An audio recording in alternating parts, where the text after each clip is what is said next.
നമ്മുടെ കൂട്ടത്തിലും നമ്മുടെ കുടുംബത്തിലും ഇസ്ലാമിന് നിരക്കാത്ത കാര്യങ്ങൾ അത് എതിർക്കണമെങ്കിൽ അതിന് അനിവാര്യമായ ഒരു വിഷയം ഇൽമാണ്.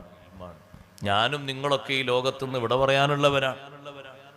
വിട പറയുന്ന ആളുകൾക്ക് ഏറ്റവും വലിയ സന്തോഷത്തിന് വകുപ്പായിട്ട് മാറുന്നതും അവരവൻ പഠിച്ച് വിതരണം ചെയ്ത് പഠിപ്പിച്ച ഇൽമല്ലേ. ഒരു മനുഷ്യൻ മരണപ്പെട്ടു കഴിഞ്ഞാൽ ആ മനുഷ്യൻ ഒരുപാട് കാര്യങ്ങൾ ഉപകരിക്കാനുണ്ട്. അതിൽ മഹാന്മാർ ഒന്നാമതായി എണ്ണിപ്പറഞ്ഞതാണ് ഇൽമ്. ഇദാ മാത ഇബ്നു ആദമ ലൈസ യജ്രി അലൈഹി മിൻ ഖിസ്വാലിൻ ഗൈറു അശ്രി.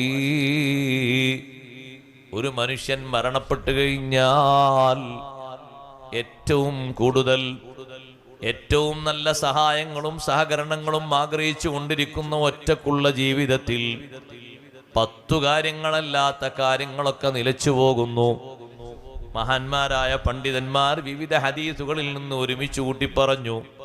ഉലൂമുൻ ബസ്സഹാ വദുആഉ നജ്ലി വഗർസുൻ നഖ്ലി വസ്സദഖാതു തജ്രി.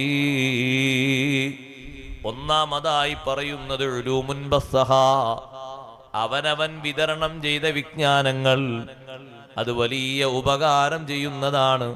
അത്ര ഉപകാരമുള്ളതല്ല താഴെ എണ്ണിപ്പറയുന്ന 9 എണ്ണവും.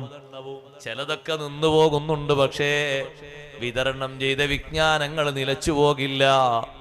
എത്ര കാലം മുമ്പ് സ്വഹാബിമാര് വിതരണം ചെയ്തു. അഷ്റഫുൽ ഖൽഖ് സല്ലല്ലാഹു അലൈഹി വസല്ലം തങ്ങളിൽ നിന്ന് പകർന്നെടുത്ത ഇൽമ്, അവരിൽ നിന്ന് താബിയുകൾ, തബഉ താബിയുകൾ, നമ്മുടെ നാട്ടിൽ ജീവിച്ച് വളർന്ന് മരണപ്പെട്ടു പോയ ഉലമാ, അവര് രചിച്ച കിതാബുകളടക്കം നോക്ക് നിങ്ങൾ. സുബ്ഹാനല്ലാഹ്, നൂറ്റാണ്ടുകളായില്ലേ ദർസ് നടത്തപ്പെടുന്നത്. ഇപ്പോഴും ദർസ് നടത്തപ്പെട്ടുകൊണ്ടിരിക്കുന്നു, കാണാതെ പഠിപ്പിക്കപ്പെട്ടുകൊണ്ടിരിക്കുന്നു. വർഷങ്ങൾക്ക് മുമ്പ് നൂറ്റാണ്ടുകൾക്ക് മുമ്പ് വഫാത്തായി പോയ മഹാനല്ലേ ഇമാമുൻ നവവി റളിയല്ലാഹു തആല അൻഹു. അവരെ കിതാബ് എല്ലാ ദിവസവും ദർസുകളിൽ ഓതിക്കൊണ്ടിരിക്കുകയല്ലേ. എത്രയാണ് അവർ വിതരണം ചെയ്ത വിജ്ഞാനങ്ങളുടെ സവാബ് ഓരോരുത്തർക്കും കിട്ടിക്കൊണ്ടിരിക്കുന്നത്, കയ്യും കണക്കും